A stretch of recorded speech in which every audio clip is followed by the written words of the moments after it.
Hai sahabat liputanam.com. Sebentar lagi, kamu bakal nonton Inspirato Sharing Session. Tentunya bareng presenter dan narasumber yang oke. Tarik sis!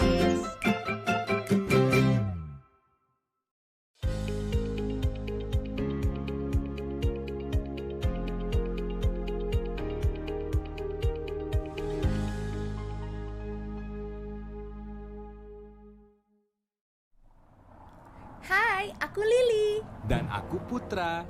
Ini cerita kami, The The Liput. Liput.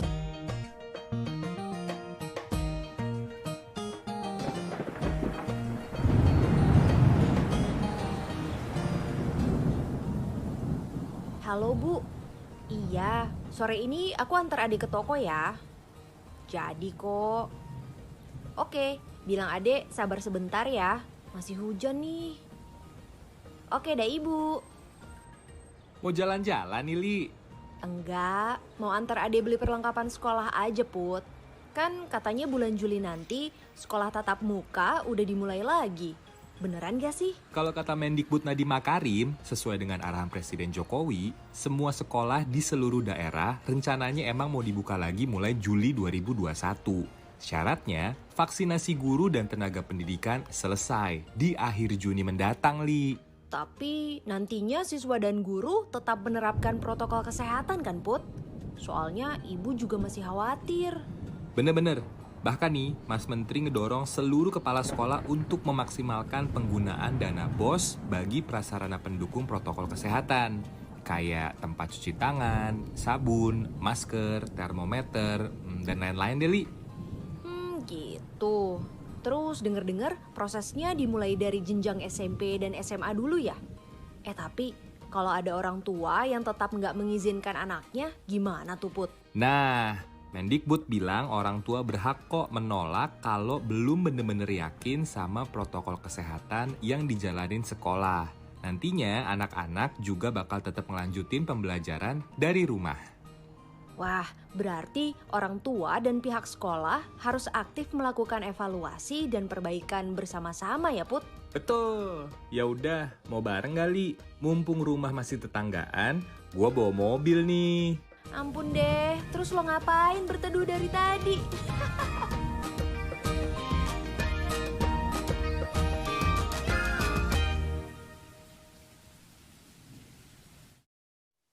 Assalamualaikum warahmatullahi wabarakatuh. Selamat sore, selamat datang di Inspirato Sharing Session.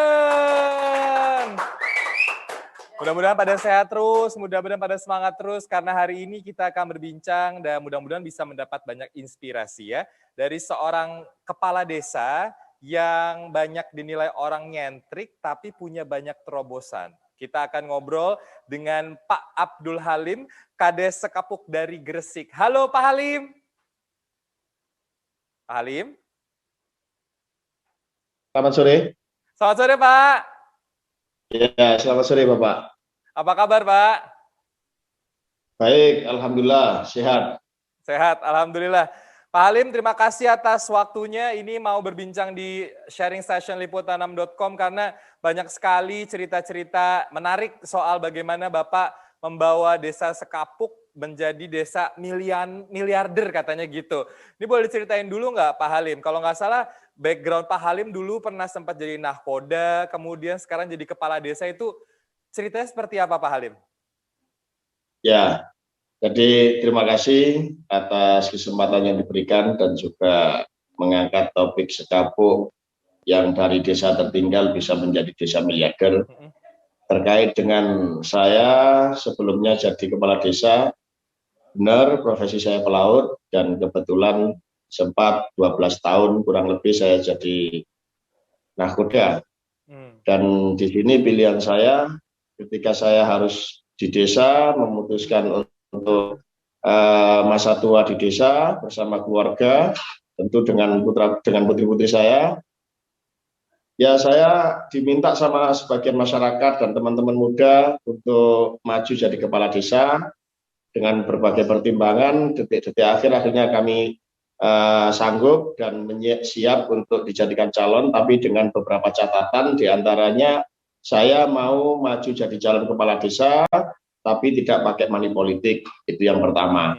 Kemudian yang kedua, saya mau maju jadi calon dengan catatan saya tidak mau pamit sama tokoh-tokoh masyarakat. Karena pikiran saya, sekecil apapun jabatan itu adalah amanah. Kalau memang amanah itu untuk saya, pasti saya juga akan menjadi pemenangnya. Dan saya yakin itu bisa sebagai awal kita untuk melakukan pengabdian. Karena diawali dari niat yang bersih, dengan proses yang bersih, insya Allah saya yakin hasilnya akan bersih. Itu awalnya. Jadi udah 3 tahun 3 bulan ya Pak, kalau nggak salah jadi Kades di Desa Sekapuk. Ini 3 tahun 3 bulan ini mungkin bukan waktu yang sebentar dan banyak catatan yang sudah dicatat oleh Pak Halim di Desa Sekapuk. Di antaranya salah satunya adalah merubah desa yang tadi Pak Halim sendiri bilang desa tertinggal kemudian bisa menjadi desa miliarder. Ide awalnya seperti apa Pak Halim? Ide awal untuk mengubah ini semua itu seperti apa? Ya, jadi untuk ide awal saya menjalankan visi misi yang sudah saya janjikan ketika pencalonan. Di situ ada visi misi yang sudah dipahami oleh masyarakat. Saya punya janji 5 yang terpenting saat itu.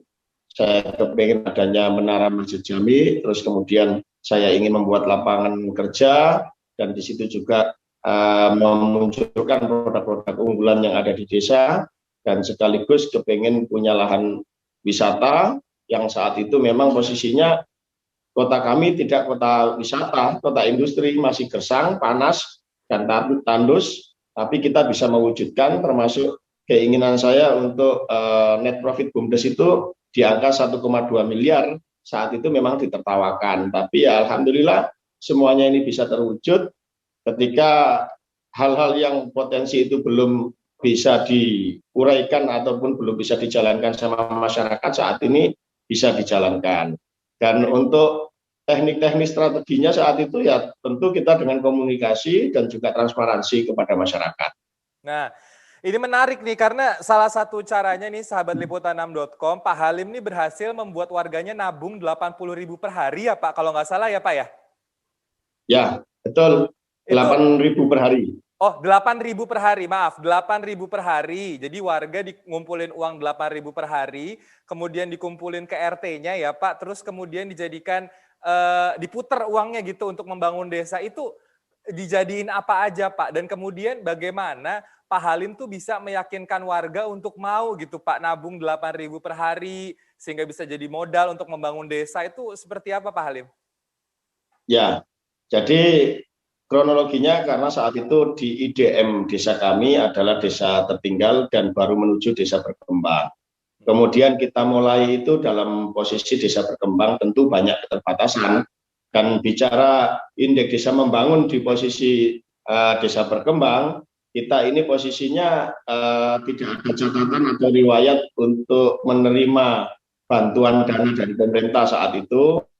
Ya mungkin karena pemerintah daerah ataupun provinsi maupun pusat karena banyak yang diurusi sehingga yang namanya Sekapuk ini belum terbaca atau dianggap karena stagnan pembangunannya sehingga tidak seberapa penting mungkin anggapan mereka. Tapi yang jelas dari persoalan desa tertinggal dan juga kita tidak ada ruang di pemerintahan saat itu untuk pendampingan maupun untuk mendapatkan dana, sehingga lahir sebuah gagasan keinginan, karena kami meyakini perubahan itu pasti bisa selama kita punya kemauan dan istiqomah. Kemudian kita juga meyakinkan kepada masyarakat yang punya tanggung jawab penuh itu adalah kita yang dilahirkan di desa dan hidup di desa. Kita yang paham suhu udara dan juga keadaan desa kita, maka tentu kitalah yang wajib untuk merubah tatanan yang kurang baik menjadi baik, yang tertinggal bisa menjadi maju, yang memang kondisi ekonomi kurang bisa menjadi mampu. Itu kita, bukan siapa-siapa. Kemudian untuk semua itu apa yang kita lakukan? Jadi ada satu objek tempat, di situ tempat pembuangan sampah yang juga sekaligus menjadi persoalan ketika datang musim hujan, aromanya menyengat dan tidak enak dilihat, itu yang kita bersihkan. Kemudian kita bikin lahan wisata. Ketika sudah lahan wisata, kita desain sendiri. Setelah ada desain, baru kita hitung kebutuhannya. Dari beberapa spot foto yang ada di wisata, yang namanya Selo Tirtogiri dan Populer Setigi, bisa di cross check, di searching di Google, wisata Setigi atau Selo Tirtogiri Desa Sekapuk, nanti akan muncul semuanya jenis-jenis spot fotonya. Kemudian dari situ kita sampaikan kepada masyarakat, ayo dibudayakan menabung. Jadi bukan berarti kita menabung itu nunggu kaya. Justru ketika kita tidak punya ini harus benar-benar hemat. Kita usaha itu bukan karena setelah ada modal, tapi karena kita tidak punya modal, sehingga wajib hukumnya untuk kita berusaha agar menghasilkan modal atau pendapatan. Ini kita sampaikan, dan angka 8.000 di tahun 2019 itu angka yang sangat kecil di Gresik. Mengingat Gresik UMK-nya 3.800.000 saat itu. Tapi kita cuma menghimbau kepada masyarakat, cukup dengan 8.000, menabungnya itu selama 25 hari. Kalau dihitung-hitung kemampuan masyarakat saya, menabung untuk putra-putrinya di sekolah itu bisa sampai di angka 20.000. Tapi untuk menabung ini hanya 8.000. Kalau di sekolah itu 26 hari, ini hanya 25 hari. Untuk memudahkan menghitung, dan saya sampaikan tidak dipotong administrasi apapun, karena BUMDes sudah kita lakukan yang profesional, sudah dapat gaji, jadi tidak dibenarkan untuk memotong administrasi kepada warga yang nabung. Sehingga angka 8.000 per hari dikalikan 25 hari, ketemunya 200.000 per bulan. Per bulan 200 dikalikan 12 kali, itu ketemunya 2.400.000. 2.400.000 itulah yang kita terbitkan surat saham atau obligasi, satu lembarnya nilai 2.400.000. Dan alhamdulillah kemarin warga kami sudah menerima SHU-nya. SHU-nya dari wisata itu 25%, dan mereka dapat rata-rata 503.000 per lembarnya. Jadi kalau warga punya, tepuk tangan dong buat hebat loh. Jadi kalau saya sederhanakan, warga tuh kayak beli saham ya Pak kepada BUMDes, sehingga nantinya mereka dapat dividen, dan kemudian dividen tersebut juga mereka rasakan, dan di saat yang bersamaan objek wisatanya atau BUMDesnya juga tetap berjalan, sehingga dividennya akan datang lagi. Kira-kira gitu ya Pak? ya betul sekali, betul sekali. Baik. Jadi kalau itu dianggap tidak menguntungkan, berarti surat saham itu bisa ditukar lagi dengan uang tunai, dijamin oleh kepala desa, tidak akan berkurang Rp1 pun. Nah itu yang kita lakukan, dan kita sering komunikasi kepada masyarakat, meskipun saat itu hanya 10% yang merespon, tapi biar bagaimanapun itu sudah menjadi tekad dan visi misi kita untuk membangun wisata, dan alhamdulillah justru sekarang menjadi ranking pertama untuk memperkuat PADES-nya. Mantap.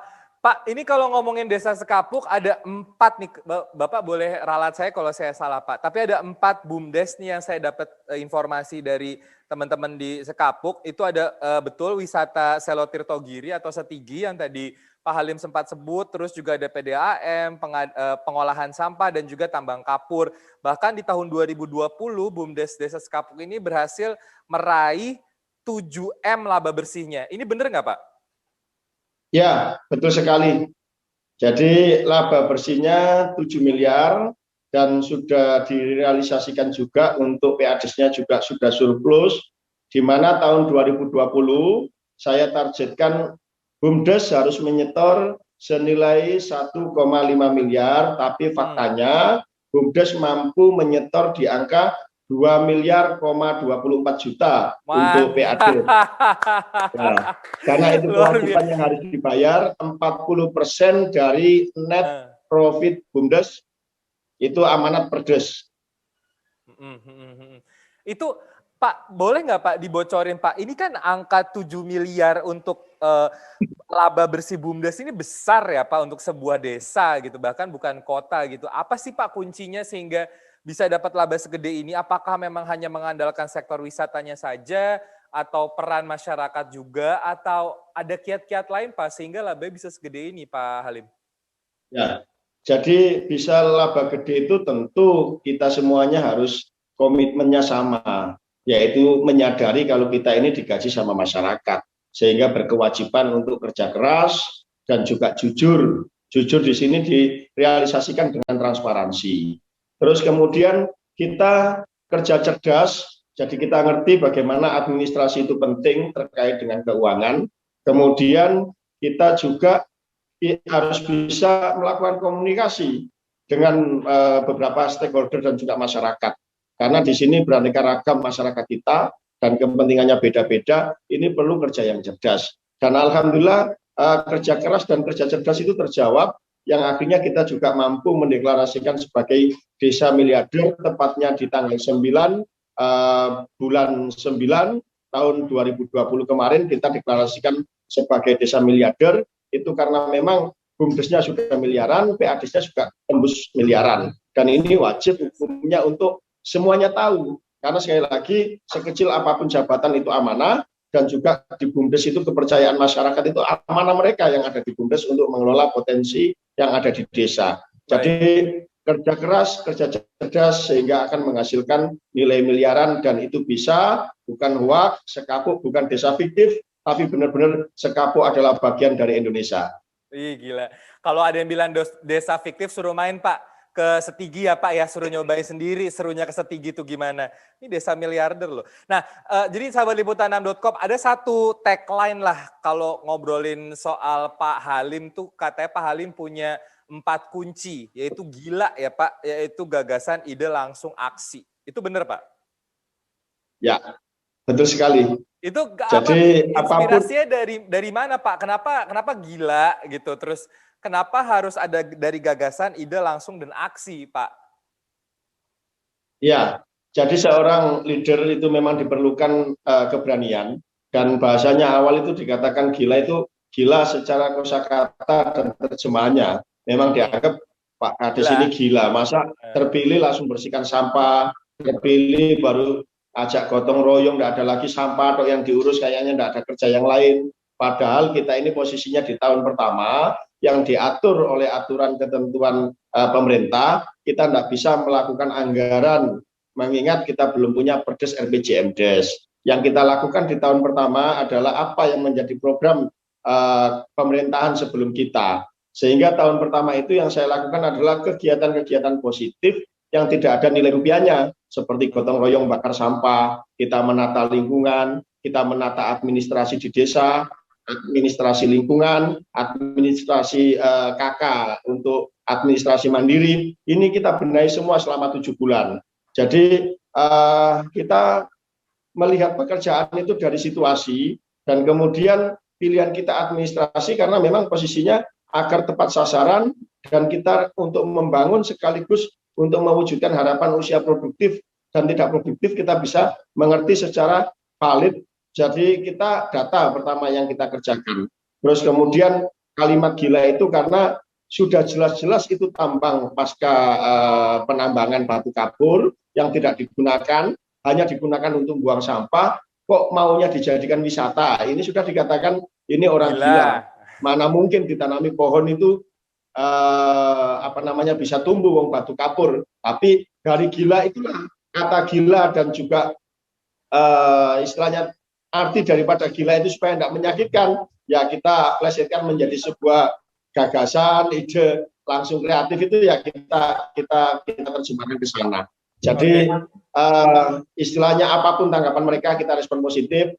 Kita sebagai kepala desa tentu kita juga bukan berarti mengabaikan apa yang menjadi protes warganya, tapi kita punya visi, kita punya tujuan, dan nantinya sejarah yang akan mencatat di masa-masa pengabdian kita. Nah, Pak Halim, ini kalau ngomongin warga di desa Sekapuk sendiri, sekarang tuh mayoritas pekerjaannya apa Pak? Karena kalau kita kan kalau mendengar kata desa identik dengan warga yang masih bertani, beternak gitu kan Pak. Ini sekarang di Sekapuk itu mereka mayoritas bekerja sebagai apa, dan kemudian di masa kepemimpinan Bapak apakah ada yang kemudian pekerjaannya berubah begitu karena seiring dengan adanya tempat wisata baru, lalu mungkin bergeraknya kembali BUMDes yang lain gitu. Pekerjaannya mayoritas apa Pak sekarang? Ya, kalau pekerjaan mayoritas sekarang ini sudah saya anggap masuk di bagian mitra BUMDes. Jadi dari sektor UMKM untuk kerajinan bata itu juga ada 500 karyawan di sana, mitra BUMDes, dan daripada dampak adanya usaha itu juga kisaran 450-an yang terlibat di sana. Kemudian untuk profesi yang lain, anak mudanya juga sudah di wisata juga rata-rata di Setigi. Bahkan kita juga mengembangkan potensi yang lain, wisata di sektor pertanian dan juga perkebunan ini kita bangun yang insya Allah kita launching bulan 2 tahun 2022. Sekali lagi yang untuk rata-rata pekerjaan masyarakat saya ya dagang, terus UMKM-nya juga ini campuran Pak. Jadi UMKM itu ada sekitar 150. Ini yang dipelopori oleh PKK. Jadi ibu-ibu rumah tangganya ini bikin produk-produk dan juga makanan camilan yang dijual. Kemudian kepala keluarganya ini produksi bata putih dan pemuda-pemudanya ini ada di wisata dan juga mereka termasuk ya fotografer ini muncul semua, potensi-potensi kita sinergikan karena apa yang terjadi di BUMDes sampai ribuan terlibat di situ kita sinergikan semua. Bicara satu contoh usaha BUMDes yang di wisata berkolaborasi dengan Pok Darwis, kelompok sadar wisata. Terus kemudian usaha BUMDes yang di sektor bata berkolaborasi dengan masyarakat pada umumnya yang saat itu memang banyak pengangguran, sekarang alhamdulillah sudah tidak nganggur. Terus kemudian untuk lingkungan kebersihan unit itu bekerja sama dengan Karang Taruna, termasuk ada unit baru, unit sport yaitu olahraga terpadu yang dikelola oleh BUMDes itu juga kolaborasinya dengan Karang Taruna. Jadi sudah merata kegiatan-kegiatan yang ada di unit BUMDes, di situ ada masyarakat kita kerja di sana, bukan hanya pengabdian saja tapi kerja bergaji. Ini penting.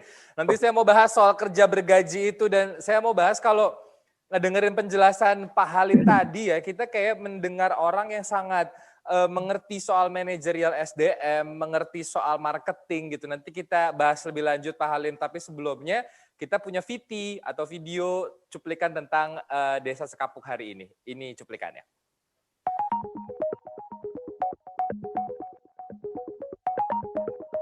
Sosok Abdul Halim, Kepala Desa Sekapuk, Kecamatan Ujung Pangkah, Kabupaten Gresik, Jawa Timur ini memang tampak berbeda dari kepala desa pada umumnya. Penampilannya yang berbeda ini seperti mencerminkan cara berpikirnya yang juga tak biasa.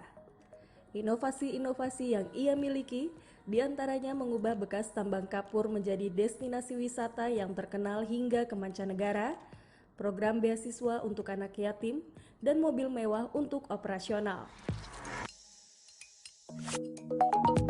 Abdul Halim yang menjabat sejak Desember 2017 ini mampu membuat desa yang dipimpinnya berubah drastis. Bagaimana tidak? Desa Sekapuk yang dulu hanya dipandang sebelah mata karena tercatat sebagai desa termiskin dan tertinggal di Kabupaten Gresik, kini bangkit dari keterpurukan di tengah pandemi COVID-19 dan menjadi desa miliarder. Atas keberhasilannya, Abdul Halim beberapa kali meraih penghargaan, yakni penghargaan sebagai penggagas wisata Setigi dari Times Indonesia, penghargaan The Best Potential Destination on Artificial dari Seven Media Asia, dan penghargaan The Most Excellent Figure dari A+ Kreatif Indonesia.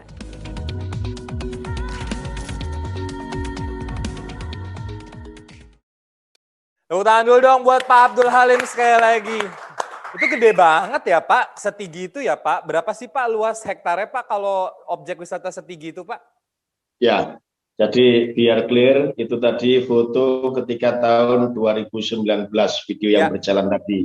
Jadi kalau sekarang tidak seperti itu lagi dan alhamdulillah sudah ada ribuan pohon kami tanam aneka bunga dan juga sudah ada puluhan pasar kuliner di sana. Dan juga ada 40 spot foto yang sudah selesai kita bangun, mulai jembatan peradaban, danau Jamrut, kemudian ada beberapa gua-gua yang sudah produktif. Bahkan kemarin hari Senin kita launching pemandian hijaber yang ada di dalam gua, dan awal tahun Januari kemarin kita launching kolam banyu gentong, yang tadi di video itu belum ada sama sekali. Itu masih terlihat sekali tahun 2019, ya itu saya teringat hampir 10 bulan saya harus pulang jam 2 dini hari karena saya harus ada di lokasi, bersihkan sampahnya dan juga merancang tatanannya. Sekarang kembali ke pertanyaannya berapa luasnya? Tenang Mas, saya tidak lupa. Luasnya ada 5 hektar. 5 hektar luasnya dan itu bekas tambang yang ditempati sampah selama tahun 2022 sampai 2018. Oke, itu Pak, ini kan saya menganggap bahwa Pak Halim nggak punya background arsitektur gitu ya Pak ya, karena ya kita tahu tadi Pak Halim juga bilang 12 tahun jadi nahkoda gitu. Itu yang ngedesain siapa sih Pak sampai bisa sekeren sekarang? Terus tadi Pak Halim juga sempat bilang bahkan ada kolam khusus hijaber, pemandian khusus hijaber gitu. Itu yang ngedesain siapa Pak? Apakah emang orang dari Sekapuk atau Pak Halim atau orang luar yang memang di-hire untuk mendesain Pak? Ya, jadi pertanyaannya tadi terkait masalah desain sama apa Pak ya? Ya, Sorry, maaf. Yang mendesain itu secara arsitekturnya itu siapa Pak? Apakah Pak Halim atau mungkin ada warga Sekapuk lainnya atau ada memang kontraktor arsitek tuh yang ngedesain semuanya ide-idenya gitu dari siapa Pak? Ya, jadi alhamdulillah saat itu tidak ada desainer, tidak ada arsitek, tidak ada tenaga ahli untuk merancang RAP. Jadi memang saat itu ya kemauan saya selaku kepala desa dan juga punya keinginan karena waktu itu satu uangnya tidak ada itu masalah. Kemudian yang kedua siapa yang mau diajak kerja gratisan untuk memikirkan desain. Terus kemudian yang ketiga meyakinkan orang lahan itu untuk dijadikan wisata itu sulit.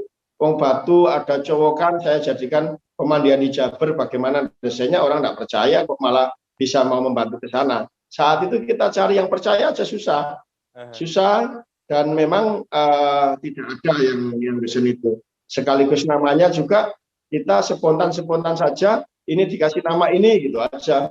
Jadi saat itu saya bangun sendiri bersama masyarakat. Kemudian setelah jadi ya saya launching sendiri. Tidak ada yang saya undang.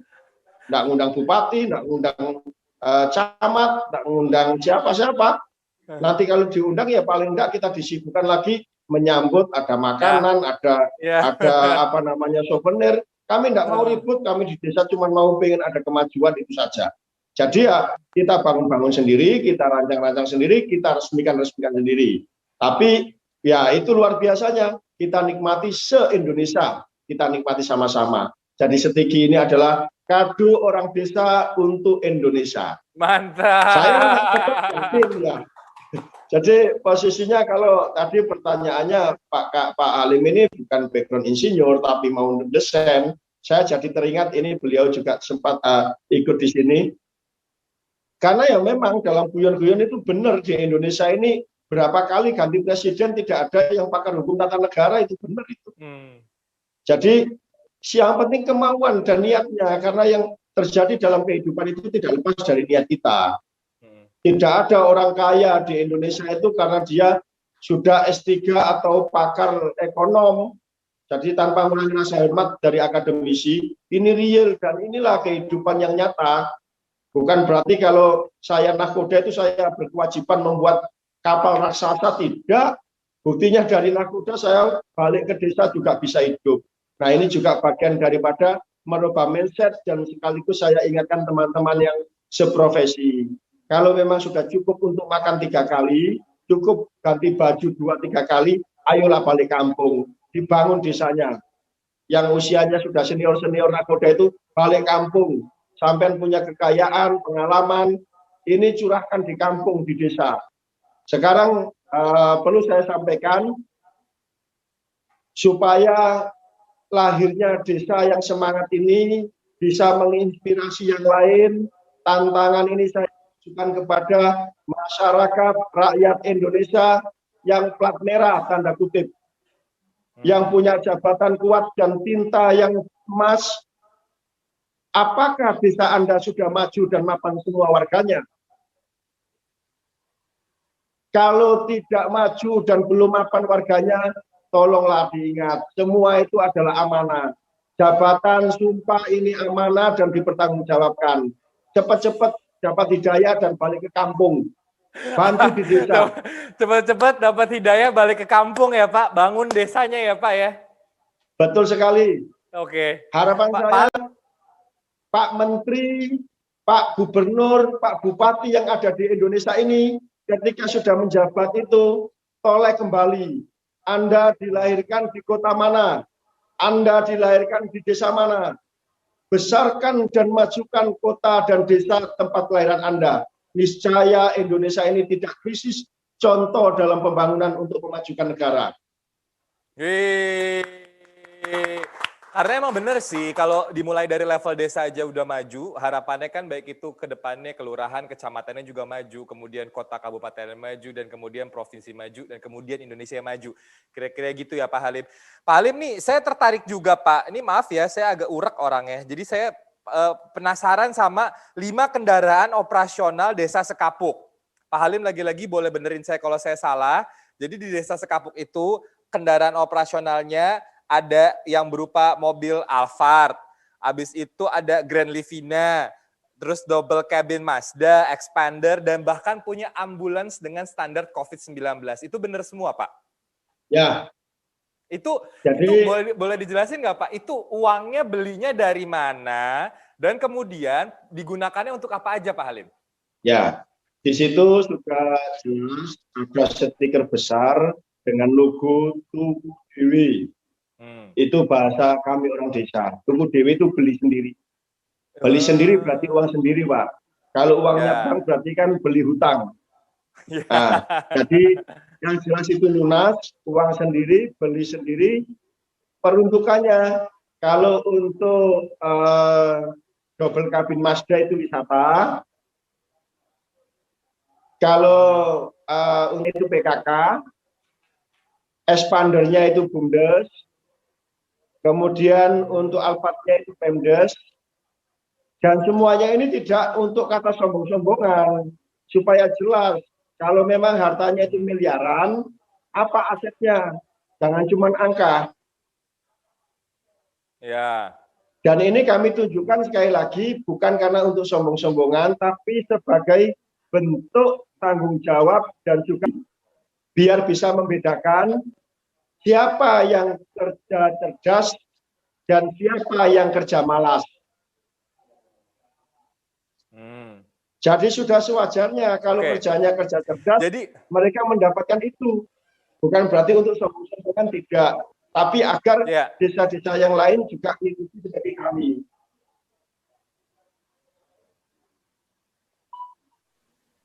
Baik.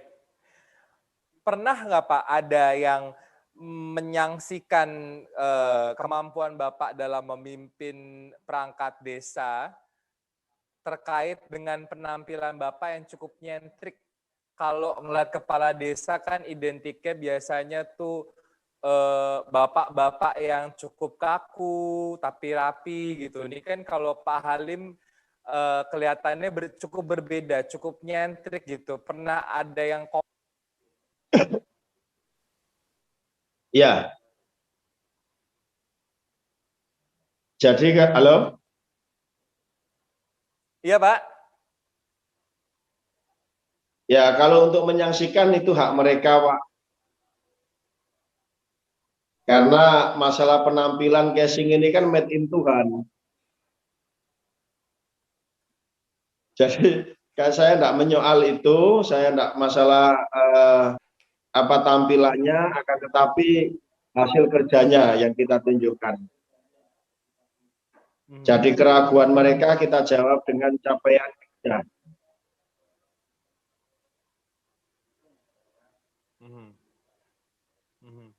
Baik, jadi kalaupun ada komentar-komentar negatif, Pak Halim nggak ambil pusing ya Pak, yang penting kerja dan kemudian kebukti hasilnya, kira-kira gitu ya Pak Halim ya? Betul, betul.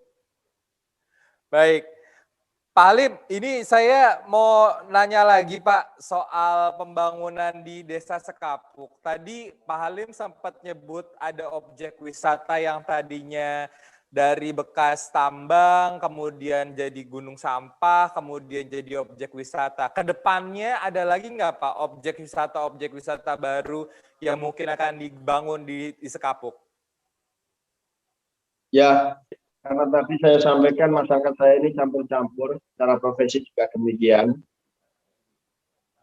Untuk wisata juga demikian, tahun 2022 kita buka lahan baru, itu awalnya dari kepala desa, tanah bengkok istilahnya. Tapi kita rubah menjadi sebuah tempat wisata, di situ tentu akan memberikan beberapa edukasi. Ada edukasi perkebunan, edukasi peternakan, dan juga perikanan. Mengingat para petani dan pekebun di desa kami saat ini memang belum percaya diri, karena rata-rata mereka kalau sudah bertani, sudah taninya 1 tahun sekali, tapi kurang produktif hasil panennya. Karena tanah-tanah tak ada hujan, kalau tidak hujan mereka tidak bisa bertani.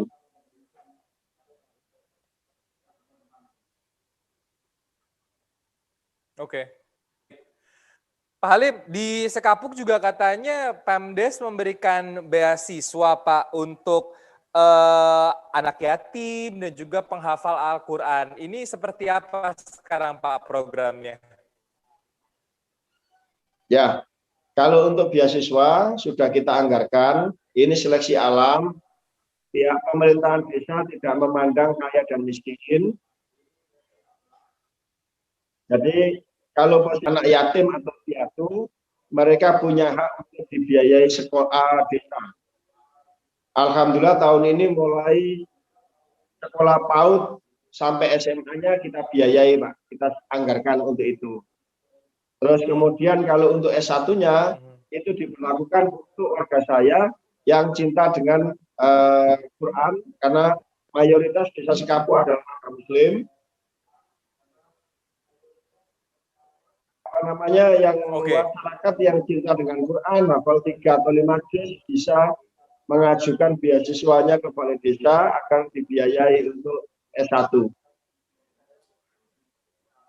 Luar biasa. Sumber dananya dari pendapatan lagi untuk Desa Sekapuk. Oke, baik. Pak Halim, sebelum kita pamit Pak, terakhir mungkin next-nya nih ke depannya, inovasi apa lagi Pak kepemimpinan Bapak supaya membawa Desa Sekapuk ini dari miliarder mungkin menjadi apa, triliuner atau apa gitu. Apa Pak inovasi-inovasi ke depan yang akan dibikin sama jajaran perangkat desa ya di bawah pimpinan Bapak? Ya, jadi harapan saya ke depan, kalau sudah selesai semuanya yang menjadi program kita terkait wisata, jadi di sini juga Jawa Timur ini perlu adanya museum batu kars, mau bikin batu kars. Terus kemudian wisata pertanian itu juga nanti akan bisa memberikan edukasi kepada pengunjung dan juga masyarakat yang ada di sini dan juga sekitarnya. Tapi yang terpenting, yang jadi catatan, ketika potensi desa semuanya sudah digali secara maksimal dan usia-usia produktif yang didata administrasi itu sudah sesuai dan kita pekerjakan semua dengan bahasa 99%, maka sudah menjadi kewajiban pemerintahan desa ini untuk memperhatikan masyarakat yang usia tidak produktif, yang lansia. Kita tidak bicara kaya dan miskin, tapi yang lansia harus diperhatikan, seyogianya dapat uang dan juga sembako. Jadi kedepannya untuk warga Sekapuk ini yang usia 65 tahun ke atas, insya Allah akan mendapatkan uang tunai dan juga beras. Baik, jadi kedepannya yang akan menjadi program itu selain memajukan yang belum bekerja, menurunkan pengangguran, justru kaum lansia ya Pak yang akan jadi prioritasnya ya Pak Halim ya? Siap. Jadi yang jadi prioritas kaum lansia. Baik. Untuk ibu-ibu sudah sekarang ini kita progres, kita berikan pelatihan, kita arahkan untuk izin UMKM-nya, terus kemudian usahanya sudah berkembang. Ini untuk ibu dan untuk anak-anak sudah kita arahkan sampai kita siapkan anggaran beasiswa untuk mereka. Jadi bicara SDM itu sangat penting karena pada dasarnya harta melimpah itu tidak ada gunanya kalau memang SDM tidak bisa apa-apa. Itu nanti akan menjadi polemik dan menjadi bom waktu untuk makin ribut sesama masyarakat itu. Baik. Tepuk tangan dong sekali lagi untuk Pak Halim, Kepala Desa Sekapuk dari Gresik. Pak Halim, terima kasih atas waktunya. Mudah-mudahan terus bisa menginspirasi kepala desa lain. Salam dari kami Amin. untuk warga Sekapuk. Semoga sehat selalu ya Pak. Amin, amin. Sama-sama. Terima kasih semuanya. Sehat selalu dan Terima kasih sukses Pak Halim. bersama-sama. Assalamualaikum. Waalaikumsalam warahmatullahi. Itu dia tadi obrolan kita di Inspirato Sharing Session hari ini bersama dengan Pak Abdul Halim, Kepala Desa Sekapuk dari Gresik yang mampu memajukan desanya dari yang tertinggal menjadi desa miliarder. Luar biasa loh, pendapatannya gede juga dan kemudian bisa membuka lapangan kerja yang sangat luas untuk warga desanya sendiri dan kemudian membuktikan bahwa kalau kita punya semangat, kalau kita punya keinginan dan kita ingin bekerja dengan baik dan bersih, kita bisa maju bersama-sama seperti teman-teman atau warga yang ada di Desa Sekapuk. Dan terus saksikan Inspirato Sharing Session untuk inspirasi-inspirasi berikutnya. Saya Istiarto Sigit pamit mewakili seluruh kerabat kerja yang bertugas. Wassalamualaikum warahmatullahi wabarakatuh. Selamat sore, bye-bye.